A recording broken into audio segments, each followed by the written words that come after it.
Hola, ¿qué tal amigos y amigas? Lluvias de bendiciones para cada uno de ustedes.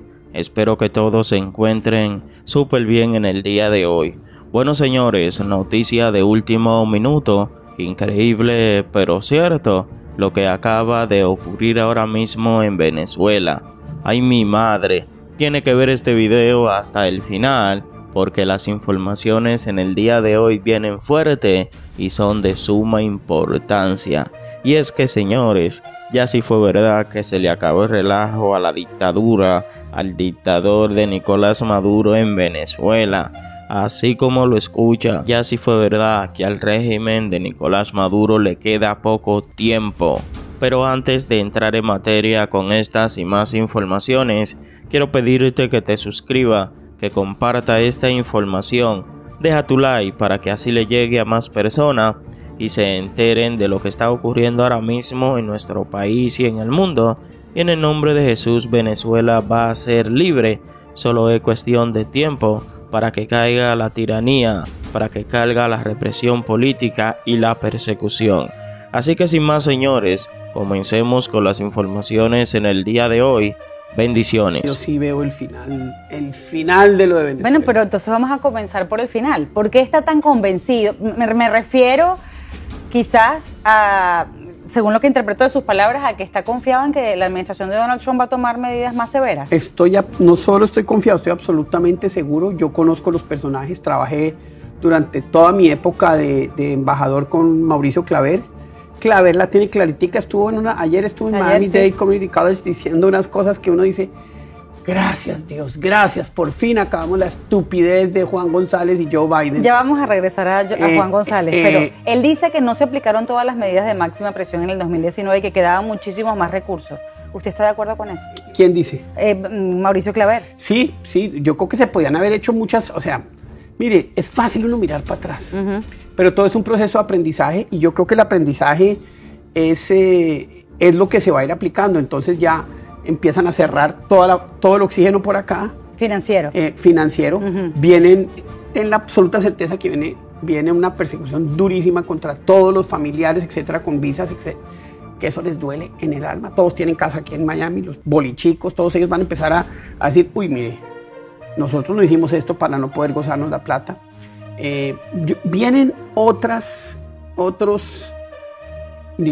medidas que van a cerrar el círculo y que van a generar mucha presión para que al final, cuando no sé si Marco o Mauricio o X va a llegar a negociar con Maduro para decirle, vamos a negociar tu salida, punto, cuánto tiempo, cómo y a dónde, y vamos a instalar el gobierno legítimamente electo. Eso es lo que va a pasar. ¿Por qué está tan convencido? Yo sé que tiene además información, tiene fuentes, estamos viendo un equipo, tanto en el Departamento de Estado como en la Casa Blanca, vinculado al hemisferio occidental, a la América Latina, que todos en su trayectoria los han llamado como mínimo narcoterroristas, ¿no? Eso es verdad, y carteles. Pero del lado del régimen tenemos a un lado moderado que cada vez tiene más fuerza y está Diosdado Cabello con el lado más barbárico. Es decir, ¿por qué no pensar que ellos más bien se apertrechan allí y ya nos declaramos abiertamente los monstruos que somos y más bien por la fuerza nos quedamos? Porque quieren vivir. Así de claro, porque quieren vivir. Mire, ellos tienen la posibilidad de salir de tres maneras. O vestidos de corbata en aviones a Qatar, a Turquía, a otros países que los reciban, con el visto bueno de Estados Unidos de bueno, váyanse. O en un uniforme naranja, a las cárceles acá, o en un uniforme de madera, que ya sabemos qué es. No les queda ninguna otra opción. No les va a quedar ninguna otra opción. Quedarse no es una opción. Ya no va a ser una opción. Ya agotaron absolutamente todo lo que podían agotar para mantenerse ahí. La destrucción económica de Venezuela que además es causada por ellos, cada vez va a ser peor. Entonces hay rupturas adentro también. Es solo cuestión de tiempo y la presión de Estados Unidos va a ser así. Ellos no van a caer en la figura de Juan González de venga, negociemos. No, ellos tienen clarísimo que lo único que van a negociar es la salida de Maduro y todo su combo. En eso que no es que para menor duda. ¿Sabe que el venezolano de a pie ha escuchado muchas veces que el régimen de Maduro está debilitado, que está resquebrajado, que nosotros solo vemos el cascarón de una estructura que ya no tiene sino que aferrarse a la represión y al dinero que viene de manera ilícita, pero justamente es eso, estamos hablando de 8.200 millones de dólares que vienen producto de los ingresos por tránsito, producción de coca y de marihuana. Es decir, todavía tienen una vía de oxígeno para sobrevivir allí. A ver, sí la tienen, no le voy a decir que no, pero es su peor enemigo. Y el peor enemigo de ellos es que son hoy un narcoestado, que son hoy una amenaza a la seguridad nacional de Estados Unidos. Ese es que por primera vez yo veo como todo puesto en su sitio, y te voy a contar una anécdota. Cuando yo era embajador, estuvimos en la Casa Blanca con el presidente Duque, estaba el canciller, y Trump nos preguntó, bueno, se cae Maduro, estaba el gobierno interino Guaidó. Todos dijeron que sí, el único que dijo no fui yo. Eso lo escribe John Bolton en el libro. Dice, mire, y el embajador fue el único que nos dijo, ¡pac! Nos aterrizó, no se va a caer. Porque entonces no estaban las circunstancias. Hoy sí, Rusia debilitado. Y ten la absoluta certeza que en la negociación por Ucrania, Venezuela está. O sea, ten la certeza que va a estar Venezuela. Ramsagawi, no me acuerdo cómo se llamaba el asesor muy cercano, que es cercano a Trump, que tiene llegada a Trump, dijo una semana antes de la posición de Trump, es que la negociación por Ucrania va a tener también una discusión clarísima sobre Nicaragua, sobre Cuba y sobre... ¿Qué está pasando ahorita en el país? Lo que está pasando ahorita en el país es sumamente grave, es sumamente serio. ¿Por qué? Bueno, porque hay un grupo que le hace creer al pueblo, al país, a nosotros, que sí hay que ir a estas elecciones porque perdemos los espacios. Los espacios se perdieron oficialmente el 28 de julio pasado. Oficialmente ese día se perdieron los espacios. Y entonces, bueno, entonces nada.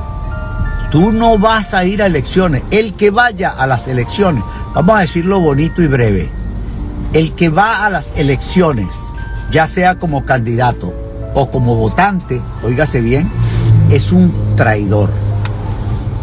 Está en contra de todos nosotros. Entonces eso hay que tenerlo muy presente. El votante, el que participe en las elecciones de cualquiera de los dos lados de la mesa, es un traidor. Así mismo, no perdamos más tiempo. ¿Por qué? Porque al tú ir a estas elecciones, tú estás diciendo que el personaje que ganó las elecciones el 28 de julio, que dicen ellos que ganó las elecciones, que se las robó sin actas, es el ganador. Eso es lo que estás diciendo. Y eso es lo que ellos buscan que ocurra. Y cuando eso ocurra, ¿qué va a pasar? Bueno, va a pasar que entonces se le va a dar un palio de normalidad a este disparate, a esta atrocidad política y cívica. Y eso no puede ser. Nosotros no podemos ir a las elecciones. No se puede ir a elecciones con un gobierno que está tumbado, que está caído, que está listo, que está boqueando, que agoniza. No se puede. Todo aquel que diga, no, pero es que sí, porque, ay, que yo no voy a permitir, se es un traidor. Epa, peor aún, no solo es un traidor y una rata, está cobrando. Ya le dieron dinero por debajo de la mesa.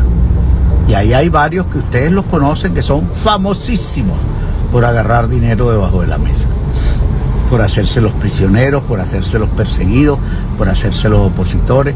Han cobrado una bola de dinero. Esto no es solamente Capriles López Guaidó, no, el combo completo. Y unos más viejitos que con sus canas y su vaina parece que no, también son un atajo de ratas traidoras. Ninguno está ahí a nombre nuestro. No es que yo voy a ir porque yo los voy a representar, porque sin que ellos sepan, no existe. No existe. No hay más elecciones. Las últimas elecciones que vivió Venezuela las vivió el 28 de julio. Y hasta que no se reconozca el triunfo de nuestro presidente Edmundo González Urrutia, hasta que no se reconozca el liderazgo absoluto de María Corina Machado por parte del régimen, aquí no va a haber para nadie. Aquí no va a haber para nadie. Los traidores no van a tener lugar aquí. No van a tener espacio. No lo van a tener porque no merecen tenerlo.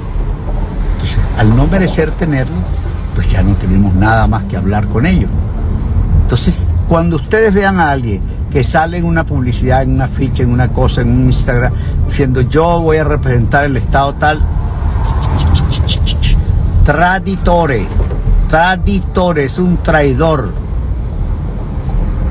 Ese no merece nuestro respeto ni nuestra compañía, más nunca. No, yo en ese momento me equivoqué. No seas pendejo. Tú no te equivocaste. Tú eres un bandido. ¿Qué cobraste? Que eso es lo más duro, lo más terrible, lo más dramático, lo más doloroso. Fue que esas ratas, esos zánganos, esos alacranes, todos van cobrando. De una manera o de otra van cobrando mucho dinero. Porque el régimen ahora está tirando el dinero para el techo. Porque se sabe muerto, se sabe perdido. Dice, bueno, ¿cuánto me puede costar un carajo de esto? $500,000. ¿Cuál es el problema? Acuérdate que para un narcotraficante, $500,000 son peanuts. Eso no es nada, es una pelucita, una brusa. ¿Cuántas veces tiene que repartir? Tiene que darle a 50 candidatos $500,000. Eso no es así, $95 millones. Eso se lo dan ellos a un perro para que no ladre. No, esto no es broma. Por favor, no se dejen ustedes engañar. No hay motivo para ir a unas elecciones con estas ratas. No hay justificación, no hay excusa, no hay.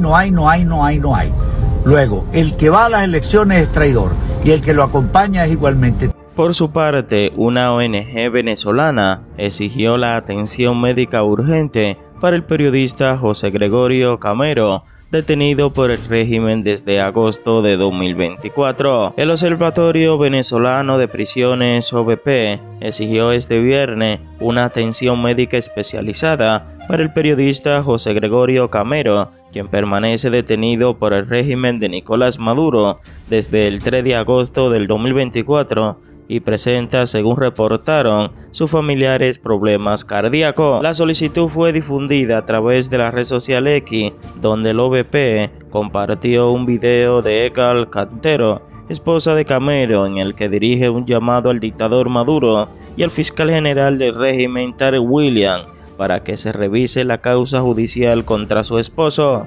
Gratelo denunció que la detención se produjo de forma arbitraria en el contexto de la crisis surgida tras las elecciones presidenciales del julio de 2024. No hemos obtenido ninguna respuesta del oeste de lo que hemos acudido, afirmó Gratero, al advertir que el estado de salud de Camero se ha ido deteriorando en los últimos meses. Según el OVP, informes forenses confirmaron el delicado estado de salud del periodista y esos documentos ya se encuentran en el poder de su defensor público. No obstante, la organización aseguró, pese a los retirados pedidos de su familia para que se le conceda una medida humanitaria, las autoridades han hecho caso omiso. Además de la atención médica, el OVP exigió que a Cameron se le permita contar con un abogado de confianza y reclamó su liberación inmediata y sin restricciones. También este viernes la organización Justicia, Encuentro y Perdón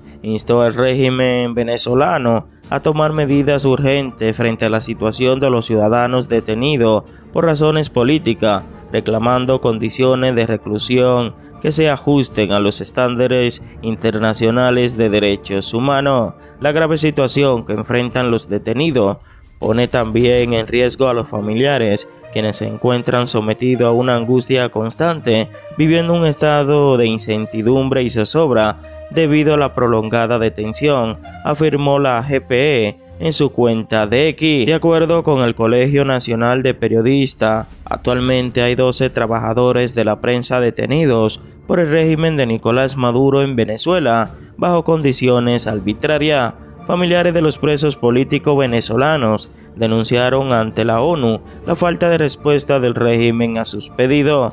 Una treintena de familiares de presos políticos acudió a la sede de la oficina de coordinador residente de la ONU en Caracas para denunciar la falta de respuesta por parte del régimen de Nicolás Maduro a solicitudes presentadas hace un mes respecto a la situación procesal de sus allegados detenidos en condiciones arbitrarias. El grupo entregó nuevamente un documento que había presentado el mes pasado ante varias instituciones del Estado, como el Palacio de Justicia, la Defensa Pública, la Defensoría del Pueblo, el Ministerio de Servicio Penitenciario y la Fiscalía, en el que exige medidas como la revisión de los casos, la creación de una mesa de diálogo, atención médica especializada, acceso a la defensa privada y liberación plena e inmediata de los detenidos. También solicitaron el cese de los traslados arbitrarios sin notificación previa y que se garantice las visitas familiares sin restricciones, condiciones que aseguran rara vez que cumplen en los 4 penitenciarios del país. A un mes de la entrega del documento y tras haber superado los 15 días hábiles de espera estipulado por la misma institución, los familiares afirmaron no haber recibido ningún tipo de respuesta oficial. Así lo manifestó Zaira Rivas, pareja del ex concejal carcareño Jesús Arma, detenido hace más de 3 meses. No se ha comunicado con ninguno de los familiares, afirmó. Rivas denunció que lejos de atender los reclamos, la respuesta del régimen ha sido afianzar y aumentar la persecución contra los familiares, asegurando haber sido víctima de amenazas por parte del ministro de Interior Diosdado Cabello. En ese contexto, el grupo pidió a la ONU que interceda ante el régimen venezolano para cesar la persecución y el hostigamiento, acabar con el aislamiento prolongado y gestionar medidas humanitarias para los presos que presentan graves patologías y estado de salud. Durante su intervención, Rivas cuestionó la falta de coherencia de la dictadura chavista, hablando de debido proceso, pero en muchos casos los familiares de nuestros presos políticos no saben ni siquiera cuáles son los cargos que se le imputan, ni cuál es el defensor público que se le fue asignado, dijo, y añadió que varios fueron presentados en audiencias clandestinas, incluso en los mismos lugares donde, según denunció, fueron torturados. Según cifras actualizadas este lunes por la organización no gubernamental Foro Penal, el número total de presos políticos en Venezuela ascendieron a 901 personas, con 7 nuevos arrestos en las últimas semanas. Del total, 813 son hombres y 88 mujeres, incluidos 5 adolescentes entre 14 y 17 años, y 167 militares pertenecientes a la Fuerza Armada Nacional Bolivariana. La mayoría de los detenidos fue arrestada tras las elecciones presidenciales de julio de 2024 en el marco del operativo que, según la organización, respondieron a la represión contra disidentes políticos. Bueno, señores, es triste y lamentable por la situación que están pasando estos presos políticos por la dictadura, señores, que fueron apresados desde el año pasado y todavía no saben nada de sus familiares, señores. Y hay muchas personas que se encuentran malos de salud y eso no le importa al régimen. Dios mío, no sé qué es lo que está pasando en Venezuela, pero tenemos que seguir unidos porque pronto Venezuela va a ser libre. En el nombre de Jesús, señores, la dictadura va a caer tarde que temprano.